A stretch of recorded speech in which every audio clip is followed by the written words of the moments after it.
Indonesia ini sedang gonjang-ganjing sekarang. Orang asing juga gitu, ingin menduduki Indonesia, yang dibeli tanahnya. Jadi kalau ada ratu itu adil, itu saya tahu betul. Kembali lagi orang Cina bisa nikah sama Jawa, orang Jawa bisa nikah dengan orang Cina. Ya mudah-mudahan aja Pak Prabowo ini bisa untuk nusa dan bangsa, membahagiakan masyarakat.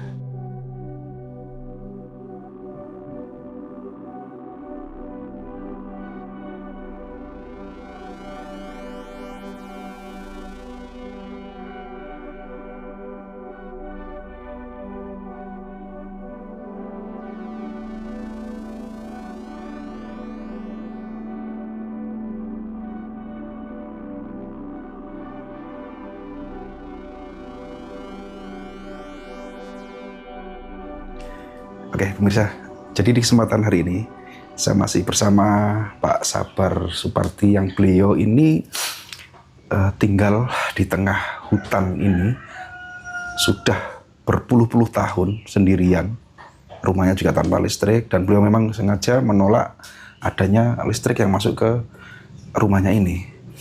Pernah juga ditawari tapi beliau memang sengaja menolak, dan beliau juga menjaga amanah atau wasiat dari leluhur, yaitu gua peninggalan leluhur, yaitu Gua Gembyang. Ini yang membuat saya ingin sedikit sharing ya tentang Indonesia ini kan sekarang lagi konflik dan lagi gonjang-ganjing ya, banyak demonstrasi di mana-mana. Di pemerintahan Prabowo ini ya, terutama yang di mana Prabowo ini digadang-gadang oleh masyarakat supaya menjadi seorang pemimpin Indonesia yang bisa mengentaskan dari segala problem yang ditinggalkan dari presiden sebelumnya, yaitu Pak Jokowi. Kalau menurut jenengan Pak Sabar, Indonesia ini kedepannya ini akan seperti apa dipimpin Pak Prabowo ini? Monggo Pak. Tapi kalau terus-menerus begini Mas, kalau dipimpin Pak Prabowo ini, Indonesia akan surut. Nggak pertama maju, tambah mundur Mas. Soalnya yang saya lihat, nggak kesalahan untuk saya, bagi situ kebenaran ya Mas. Kesalahan untuk saya, buat apa anak sekolah dikasih makan? Kalau sudah orang miskin dikasih uang maka apa boleh. Tapi kalau anak sekolah, ya kalau kebetulan ada anaknya orang miskin, kalau anaknya orang kaya, berapa satu orangnya per hari? Daripada gitu, lebih baik memajukan negara ini untuk bangun pabrik untuk memasukkan tenaga kerja. Dan kedua Mas, tapi saya masih ingat kata orang-orang. Nantinya entah belum. Kalau ada tanah masih nganggur, tidak ditanami sekitar 2 tahun, itu diambil alih negara. Itu kedengaran saya Mas. Itu entah nanti benar atau tidak, tapi saya sudah dengar. Itu buat apa? Tanah itu sudah dibeli oleh masyarakat, sudah pajak. Biar ditanami, biar tidak, biar saja. Kalau untuk sertifikat, seperti tanah saya belum saya sertifikatkan, saya setuju untuk disertifikatkan. Tapi kalau untuk itu, untuk apa? Dan biaya sebegitu banyak itu untuk anak sekolah dikasih makan, itu kan merugikan tuh Mas. Ya bangunkan aja pabrik supaya tidak banyak pengangguran. Itu untuk anak-anaknya, untuk sekolah sudah digaji dari pabrik ayahnya. Dan itu berapa kerugian? Itu yang saya tidak setuju. Ya, itu juga proyek ya Pak ya? Iya, ya itu ya juga cari keuntungan juga toh. Kita umpamanya 10.000 untuk satu anak, tapi ke bawahnya tidak ada 10.000. Hanya berapa kalau dikasih tawarnya paling 7,5 satu makanan. Ya kalau Pak Harto dulu belum ada negara belum begitu banyak makan. Ada cara 4 sehat 5 sempurna supaya bagus kehidupan. Tapi sekarang sudah ada semua. Makan sudah di rumah. Ya kalau yang sekolah-sekolah kebanyakan orang kaya. Kok masih dikasih? Juga gitu Mas. Sekarang orang miskin ya, keluarga miskin. Itu banyak sekali tidak tepat sasaran. Ya menurut sini katanya ini, kadang-kadang ya bukan rumahnya yang dibutuh, kandang yang dibutuh. Supaya ada bantuan dari negara. Terus ditulisi rumah miskin. Padahal rumahnya sudah miskin. bagus ya Pak ya? Sudah bagus Pak. Yang difoto kadang-kadang kandangnya atau lumbungnya. Dijelek-jelekan biar Iya, bantuannya turun. Biar gitu ya? bantuannya turun. Kalau masa sendiri, kalau kalau saya dulu masih sering keluar Mas, yang ambil bantuan nih, gelangnya ini sampai ke meroncong. Kalau kalungan sama dilu jadi sejegek gini, situ loh masih ada bantuan. Gitu. Itulah. Ya saya kalau itu saya bukan berani, saya tidak berani bilang tidak setuju karena bukan uang saya juga. Iya. Walaupun itu uang negara. Tapi dilihat-lihat dulu yang tepat sasaran. Kadang-kadang janda, tidak punya keluarga, tidak punya sawah, tidak bekerja, usia sudah lanjut, tidak boleh. Tidak dapat itu ya? Tidak dapat bantuan. Yang kaya malah dapat. Nah kalau ditanyakan dari RT RW-nya, oh itu sudah dari atas. Karena ditanyakan dari atas itu sudah dari bawah. Itulah yang repotnya di sini Indonesia. Semua saya aturan setuju, tapi kalau memang apa itu benar-benar merugikan negara, merugikan rakyat, itulah saya kurang setuju. Padahal ngapunten nggih, jenengan di rumah ini kan nggak punya HP, nggak punya TV ya. Karena tapi bisa tahu ya. Karena saya juga mantan pegawai Mas, jadi teman banyak yang itu pensiun sama bareng sama saya itu kadang-kadang main ke sini. Kabar. Oh, gitu. Lu nyelang HP ini anake. Apa? Lungono lah sing nyebeng HP yo kok to. Sing ada HP kula mboten. Nah, ini kan Mas Sabar, ada kata-kata dari Presiden Prabowo yang lebih ekstrim. Katanya di tahun 2030 ini Indonesia akan hilang. Kalau menurut jenengan maknanya seperti apa? Nah, gini Mas, hilangnya Indonesia bukan hilang negaranya. Termasuk ekonomi Cina kan sudah meluap tuh. Kalau menurut saya ya Mas, tapi menurut hati saya sendiri, Indonesia ini sedang gonjang-ganjing sekarang. Yang dari agama, bagaimana negara Indonesia ini bisa menjadi negara agama. Maka dari itu berjuang, saya tidak satu agama. Agama berjuang kadang-kadang makam. Makam itu kan peninggalan orang kuno. Ditulisi makam agama lain. Tulisi makam lain. Kan ada orang meninggal, orang situ kan sungkan kalau situ sudah ada tulisan makam agama. Dialawikan gitu ya? Iya. Dialihkan makam ini kan gitu toh. Itu bagaimana cara Indonesia menjadi negara agama. Tapi ada musuhnya. Orang asing. Seperti Cina. Orang asing juga gitu. Ingin menduduki Indonesia. Yang dibeli tanahnya. Kalau aturan ini tidak diganti. Seperti Bung Karno dulu. Orang desa itu punya satu dusun. Luar desa sudah punya orang asing. Terus nantinya benar agama itu yang ingin menjadikan negara agama bisa menang. Tapi tanahnya sudah kedua punya orang asing. Gimana bisa itu? Dan nantinya ini cerita orang kuno Mas ya. Nantinya kalau orang asing satu ini bisa menduduki Indonesia, nanti orang Indonesia marah. Kalau saya bilang bangsa ini tidak baik ya Mas. Orang Indonesia marah sudah menguasai Indonesia, orang itu ada namanya menyingkirkan penjajah itu. Lantas disitulah Indonesia menjadi negara yang adil. Jadi kalau ada ratu itu adil, bukan namanya ratu adil, bukan presiden adil. Walaupun ini tetap presiden tetap adil untuk nusa dan bangsa. Oh, jadi ini baru ngeh saya. Yang disebut-sebut sebagai ratu adil itu seperti yang Jinan sampaikan itu. Iya. Bukan seorang pejabat perempuan yang memimpin negara yang dinamakan ratu itu bukan ya? Bukan Mas, namanya bukan adil ya. Umpama ratu ratu itu adil untuk negara dan bangsa. Dan lain juga gitu. Umpamanya presiden tetap adil untuk negara dan bangsa. Seperti contohnya itu tadi loh Bung Karno. Maka Bung Karno sampai meninggal tidak punya rumah karena cita-citanya. Saya tidak akan bikin rumah kalau rakyat saya belum punya rumah semua. Dan orang asing pun tidak boleh jual beli tanah bebas, harus kontrak. Jadi walaupun mendirikan pabrik gitu ya kontrak. Habis kontrak nggak bisa perpanjang milik negara. Dan kalau kebanyakan orang asing di Indonesia, kalau dulu orang Cina, ini saya sebut Cina bisa, karena itu bukti.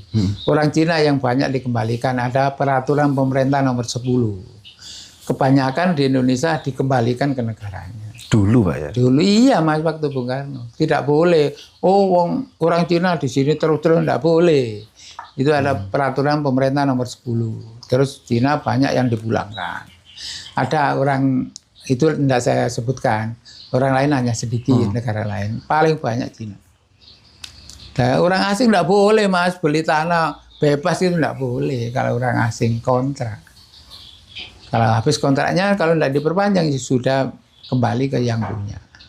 Itu saya tahu betul, karena saya tahu itu. Saya sudah besar waktu itu. Kelahiran tahun 45 ya? 45 saya, 20 Juli 45. Di era Bung Karno jenengan masih kecil ya Pak ya? Iya, masih kecil. Masih kecil. Tapi sudah ingat Mas sampai sekarang. Masih soalnya ingat. SR itu jaya-jaya. Saya SR jaya-jayanya Bung Karno. Iya. Dan waktu tembak peristiwa Cikini, hari Idul Adha, memang Bung Karno itu orang sakti. Orang sakti ya? Orang sakti memang. Tapi ya gitu, namanya manusia pasti bisa meninggalkan dunia. Iya, bukan berarti sakti itu bisa hidup abadi ya Pak Sabar ya? Bukan Mas, ya, walaupun sakti tetap bisa meninggalkan dunia. Itu seneng aturan waktu Bung Karno. Umpamanya waktu itu Bung Karno itu aja loh, 5 tahun lagi kita maju. Maju ya? Iya. Karena dipimpin Soeharto sudah beda lagi ya? Itu ganti Pak Harto, pembauran. Kembali lagi, orang Cina bisa nikah sama Jawa, orang Jawa bisa nikah dengan orang Cina.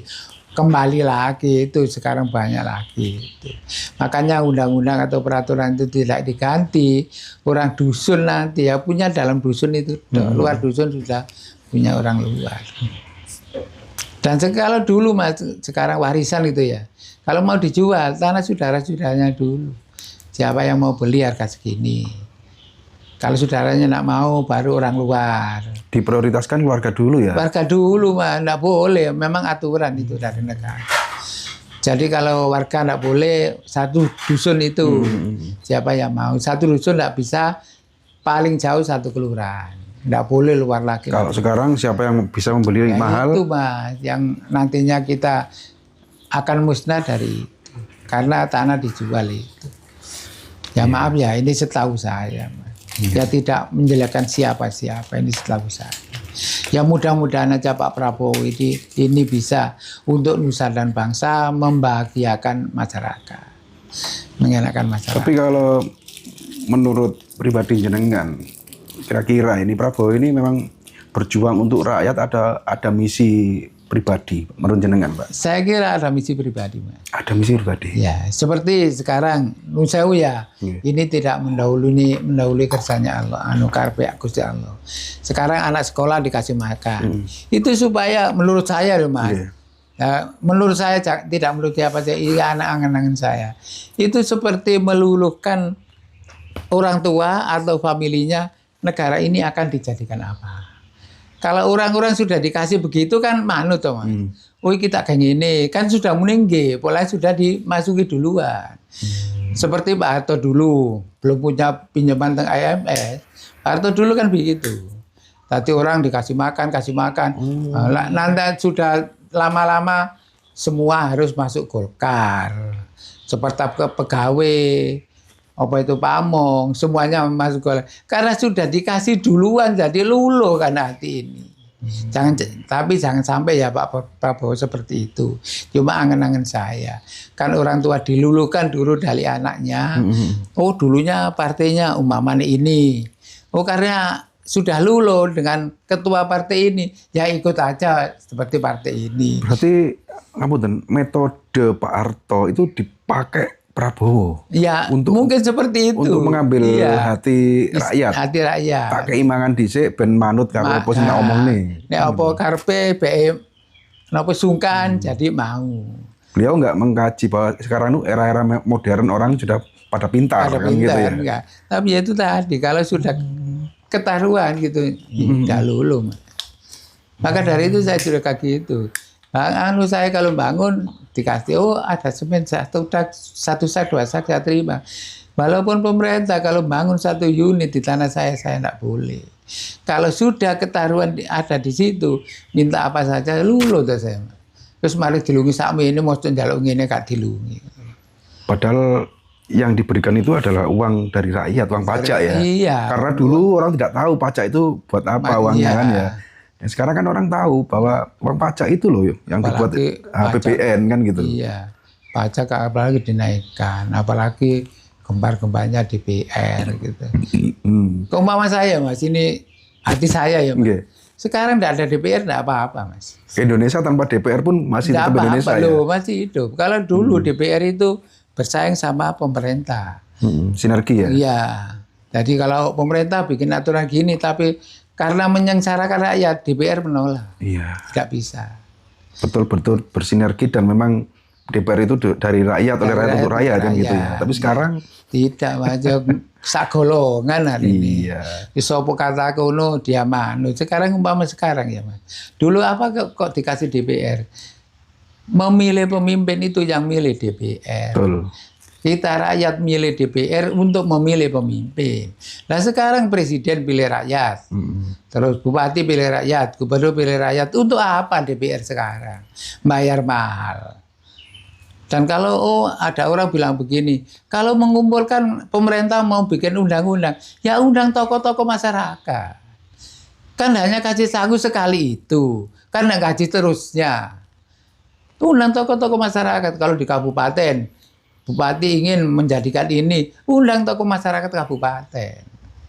Diundang bagaimana kita pemerintah bangun ini. Tokoh masyarakat kan tahu juga, nanti dikembalikan ke masyarakat. Kalau provinsi akan mau bikin ini, undang tokoh seprovinsi. Hanya kan 1 kali itu loh. Kalau negara nasional, nasional akan membuat gini, undang tokoh nasional seluruh Indonesia. Nah kalau sekarang sudah pemimpin dipilih rakyat, untuk apa DPR ada di situ? Iya. Bayar mahal-mahal. Dan kerjanya pun ya gitu-gitu aja. Nggak jelas ya. Ya nggak jelas sama sekali. Dan keduanya ya gitu. Kalau dibilang merugikan uang negara ya nggak boleh. Di gedung DPR itu kan sudah ada pendopo, ada apa saja yang bisa ditempati untuk rapat. Buat apa rapat aja cari hotel yang mewah, cari tempat yang mewah, bayarnya mahal. Dia rapat di situ lo bisa. Itu menurut saya. Tapi itu angan-angan saya ya, tidak untuk orang lain. Ya menghabiskan anggaran itu tadi. Ya iya, maka dari itu. Daripada anggaran buat begitu, Indonesia masih banyak orang kekurangan. Cuman kemarin juga, nggak kemarin sih, ini sampai detik ini pun kan masih banyak ramai itu demonstran yang awalnya dipicu karena kenaikan gaji DPR ya. Yang 1 harinya 3 juta kalau nggak salah itu. Iya, 1 hari 3 juta, 1 bulan 100 juta. Ya. Terus ada rumah dinas, apa itu namanya. Jadi DPR itu seolah-olah memang sangat diistimewakan banget. Iya, karena apa? Ya semuanya disetujui ya. Kemauan pemerintah disetujui DPR. Jangan dimewah-mewahkan. Sebenarnya DPR itu sekarang tidak ada artinya juga. Itu tadi kalau untuk nasional membutuhkan bangunan ini, ya panggil aja tokoh masyarakat diundang, tokoh agama, tokoh masyarakat. Ya umpama kasih sanggup kan yang 1 kali itu 1 tahun, paling belum tentu 2 kali 3 kali ya untuk aturan main pemerintah itu bangun ini, bangun gini, merencanakan ini belum mungkin 1 tahun 1 kali atau 2 kali. Itu kalau bisa supaya bisa menghemat uang negara, bisa mendirikan pabrik, mendirikan apa untuk usaha, bisa menampung tenaga kerja. Kalau sepengetahuan jenengan DPR yang dulu tuh nggak, misalnya punya kekayaan tuh nggak berani pamer gitu ya Pak Sabar ya? Iya enggak Mas, DPR dulu masih jujur Mas zaman dulu itu. Kalau pemerintah bikin aturan menyengsarakan rakyat, DPR menolak. Dan pentingnya DPR itu yang memilih pemimpin. Nah sekarang pemimpin sudah dipilih rakyat. Iya. Milih DPR itu untuk memilih pemimpin. Nah, sekarang sudah dipilih rakyat, untuk apa DPR itu? Sebenarnya ya betul yang Jenang sampaikan, tanpa DPR pun nggak apa-apa. Nggak apa-apa, tokoh masyarakat, tokoh agama, tokoh masyarakat. Kalau pemerintah mau bikin undang-undang ini, tokoh agama dipanggil, tokoh masyarakat dipanggil. Hanya 2 hari 3 hari dok yang tidak dikasih sangu, yang mungkin tidak apa-apa, mungkin sangu dari desa. Dari apa yang dari desa mana dikasih sangu dari desa. Kalau untung-untungan ya, kalau sangu ini saya kasih sangu untuk pulang dari pemerintah. Hanya 1 kali itu, setahun hanya berapa kali. Jadi uang dari itu bisa dimanfaatkan buat bangun pabrik bangun pabrik gini untuk menampung tenaga kerja. Kan sekarang banyak pengangguran. Banyak pengangguran.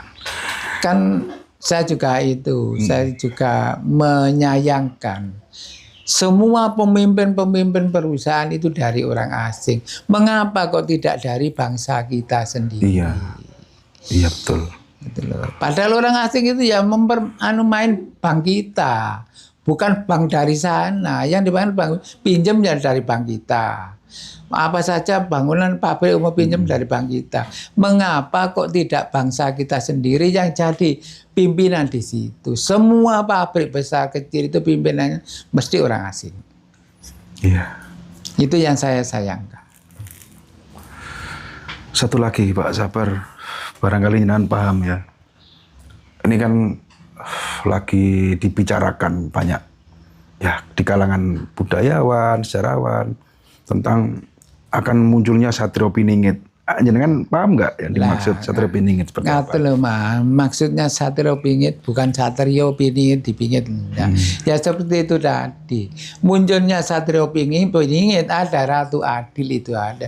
Ya Ratu Adil itulah Satrio Piningit itu. Tadi bukan Satrio dipingit, bukan. Itu sanepan-sanepannya orang dulu. Sanepan, Pak. Iya. Jadi Ratu Adil itu adalah Satrio Piningit itu muncul jadi Ratu Adil itu. Umpamanya presiden ya untuk nusa dan bangsa, umpamanya ratu ya untuk nusa dan bangsa. Itulah keluarnya Satrio Piningit. Kalau untuk tahunnya atau waktunya belum ada yang tahu ya. Nah gini ya, mungkin ini ya, tapi mudah-mudahan tidak ya. Mungkin ini prediksi aja, prediksi. Ya, mungkin sebentar lagi.